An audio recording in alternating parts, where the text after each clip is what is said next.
What are you watching right now is not a movie, not a festival.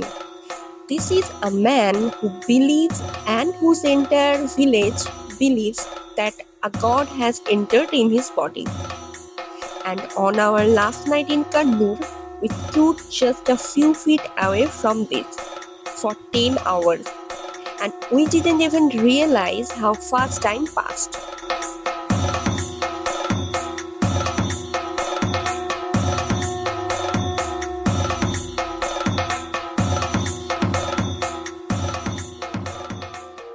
Day 3 in Kannur, and it started at an hour when most people are still asleep. Our homestay is literally behind a mangrove forest, and that forest has a hidden path that leads to one of the most beautiful uncrowded beaches in North Kerala, Thottada Beach. No crowd, no noise, just the sound of the ocean and rustle of mangroves. For those who don't know, mangroves are basically nature's flood barrier. The entire stretches protects Kannur's coastline, and walking through it in the early morning to reach a beach, that's not a tourist experience. That's something else entirely.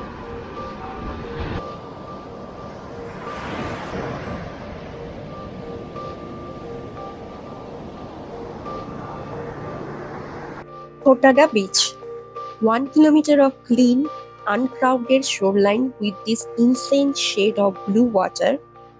This kind of blue you think only exists in Lakshadweep or Bali. But this is Kannur and not a single tourist in sight.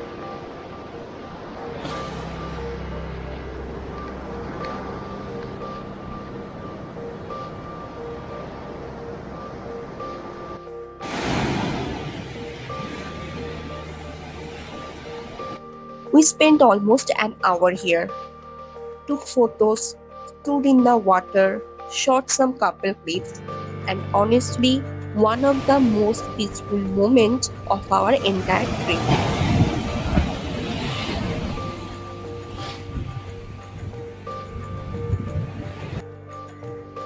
This beach is literally 5 minutes walk from our homestay. That's the thing nobody tells you about North Kerala. The hidden gems aren't on the map. They are behind your backyard.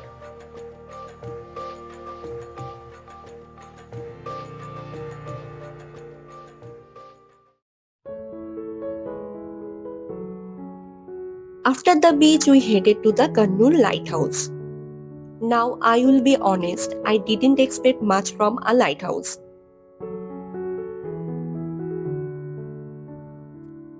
But when you climb to the very top and the entire coastline of Kannur opens up in front of you, it hits different. You can see the sea on one side, the town on the other, the fishing boats dotting the water below. It's the best viewpoint in Kannur and almost nobody talks about it. Tickets are minimal and the climb is absolutely worth it. For a budget traveler, this is a win. Maximum view, minimum cost. Alright, this next stop was completely unexpected. In the middle of Kannur, we found a Tibetan restaurant. And not just any restaurant, a small home-like place run by the sweetest woman we have ever met.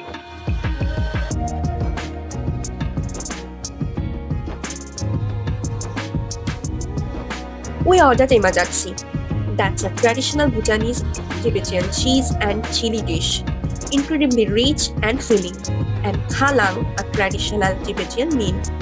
And we also ordered 2 drinks on the side.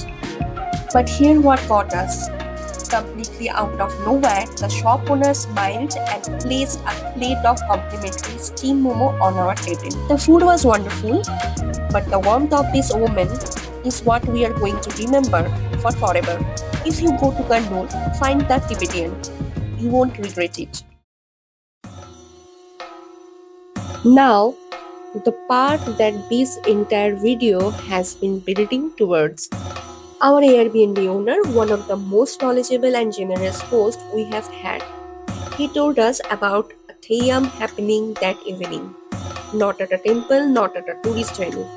It was at a private family home deep inside a village that we would never have found on our own.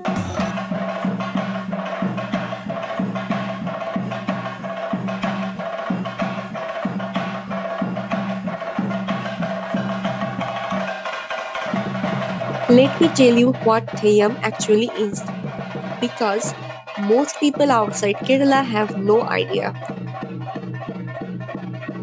Theyyam, also called Kaliyattam, is one of the oldest ritual art forms in India.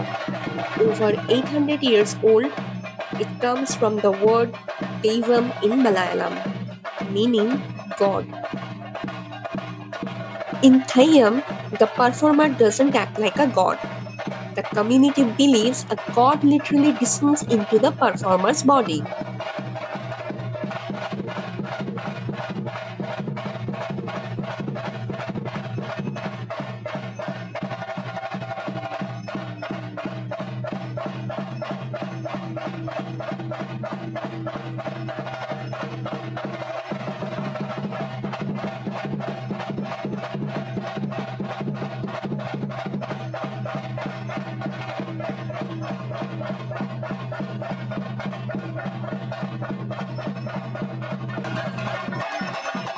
There are 456 documented forms of Theyyam. Each one is a different deity, a different costume, a different story.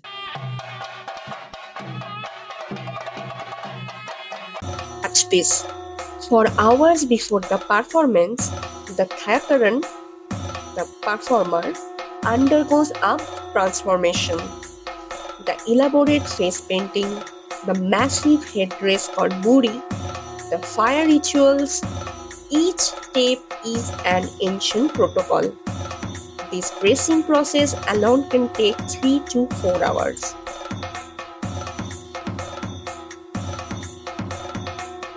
But here's what hit me the hardest about Theyyam history. The performers come from scheduled caste communities, historically among the most marginalized in Kerala. The Pulayar, Vannan, Malayan communities, people who for centuries were told to stand at the back. But during Theyyam, upper caste families go at the feet of these performers. They seek blessings. For those hours, the entire social hierarchy of a caste-rigid society completely flips. This was social justice happening centuries before any law was written.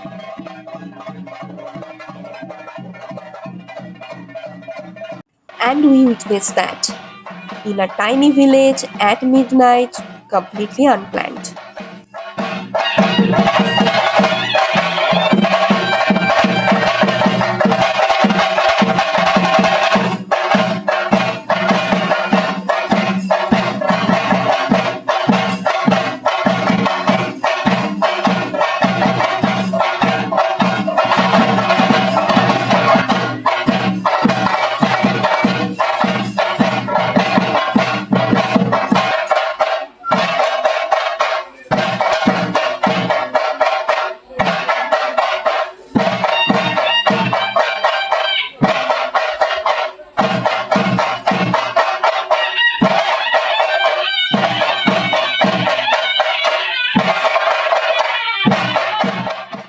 The family who hosted this Theyyam, from the moment they saw us come from so far away, they treated us like family.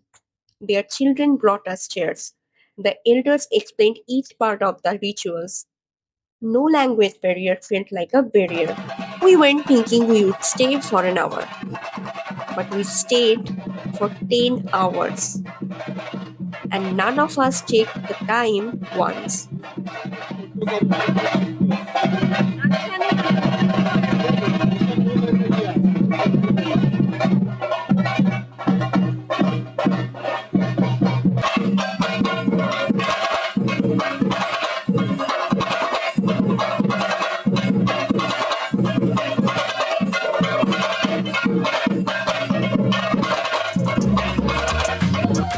Kannur surprised us every single day. A budget-friendly stay, a mangrove walk to a secret beach, a Tibetan restaurant that felt like home, and a 10 hours dive into one of the India's most ancient and moving cultural experience for free. Day 3 was our last day in Kannur, but I can tell you this, we left pieces of ourselves there. If you are planning a North Kerala trip, Kannur is not optional. It's the whole point. If you enjoyed this vlog, binge watch our Kannur Day 1 and Day 2 shorts next. Trust me, you haven't seen the best moments yet. If you enjoyed experiencing the culture and stories of Kannur with us, show love in the comment section. And if you're new here, hit subscribe button because many more travel stories are coming your way. We actually explored Sikkim before this trip, so don't forget to check out those videos too. See you in the next adventure.